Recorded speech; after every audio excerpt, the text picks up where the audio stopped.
un T1 et un T2. Et combien de mètres carrés, s'il vous plaît? Le plus grand, il fait 40 mètres carrés. Sinon, après, j'ai un studio de 17 mètres carrés, l'autre de 22 mètres carrés, si j'ai pas de Donc, bêtises. excusez-moi, un T2 à 40 mètres carrés. Donc, voilà. Moi, je vis dans un T2 à 45 mètres carrés et je peux vous dire que c'est très compliqué. Pourtant, j'ai qu'un seul enfant parce qu'il n'y a pas d'espace de vie, en fait. Donc, déjà, vous louez des appartements qui sont petits. Le montant, s'il vous plaît?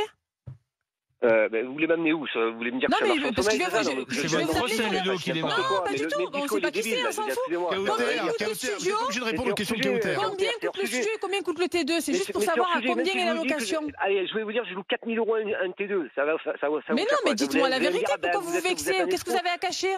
Vous témoignez, donc soit vous allez jusqu'au bout, soit c'est pas possible. Mais là, votre discours, c'est de la mauvaise foi. C'est-à-dire, mais non, c'est vous qui êtes de mauvaise foi. Répondez. Je loue le T2 600 et quelques euros 640 € par mois. 640 € par mois, un T2 de 40 mètres carrés. Donc, vous trouvez que c'est pas cher?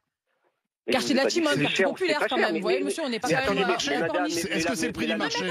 Il est là le problème. Et combien coûte votre studio de 17 mètres carrés? C'est une chambre en fait. Combien coûte votre studio? Le sujet est de savoir combien Ludo il loue ses appartements sur Marseille. Non, Ludo ou un autre locataire privé, c'est le sujet. Combien vous louez votre 17 mètres carrés, monsieur? Vous répondez pas parce que vous êtes de mauvaise foi et vous savez que vous êtes au-dessus du prix de marché et que vous êtes dans un quartier hyper populaire, monsieur.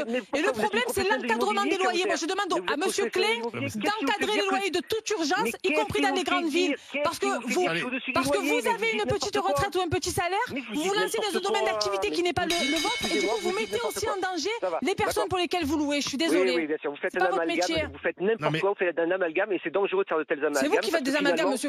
Il a fallu que je vous relance 4 fois, vous avez honte de dire à l'écran combien vous louez vos biens. Mais je suis pas là pour vous dire ce que je loue. Je loue pas, je vous l'ai dit, je loue 640 € par mois. Je n'ai honte de rien du tout. C'est le prix du marché. Non, c'est pas le prix du marché. Je loue dans un immeuble de 8 étages, d'accord, où il y a une trentaine d'appartements, je loue exactement au prix du marché. Qu'est-ce que vous racontez? Est-ce que vous pouvez savoir combien peut se louer un appartement en fonction de son agencement, en fonction du fait s'il est au rez-de-chaussée, s'il est exposé plein sud, s'il est au dernier étage, s'il y a une terrasse ou pas? Vous êtes hors sujet, madame, ça n'a rien à voir. Non, la je suis pas hors question sujet, monsieur. Si vous voulez, moi je peux vous rencontrer à Marseille, on peut en parler et je me ferai un plaisir même d'échanger avec vous s'il le faut et même de contribuer peut-être au travail que vous faites.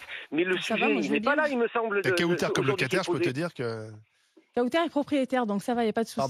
Kauter, c'était l'enjeu de sa vie quand elle est sortie des bidonvilles. La première chose qu'elle a fait... Toi-même, t'es propriétaire, alors? Oui, je suis propriétaire. Voilà. Et moi, tu vois, quand je viens à Paris, tout le monde me dit, mets ton appart à Airbnb. Ben non, c'est malhonnête de mettre mon appartement à Airbnb. Tu vois ce que je veux te dire, même si je suis pas riche. Et tout le monde, quand je vois, contre le Airbnb, par exemple. Parce qu'il y a des gens qui ont besoin, qui sont à la rue, quoi. Moi, j'ai toujours prêté mon appartement. Moi, quand je pars, je laisse mes clés. C'est pas malhonnête de mettre son appart. Si, c'est malhonnête parce qu'on a aujourd'hui à Marseille, en tout cas, et je pense qu'aussi à Paris, le problème de la gentrification et où tu as des gens. Et tu as des gens qui achètent des appartements et qui les mettent plus en location à l'année aux étudiants ou aux retraités. Ils sont pas protégés. Non, c'est parce que tu fais du fric.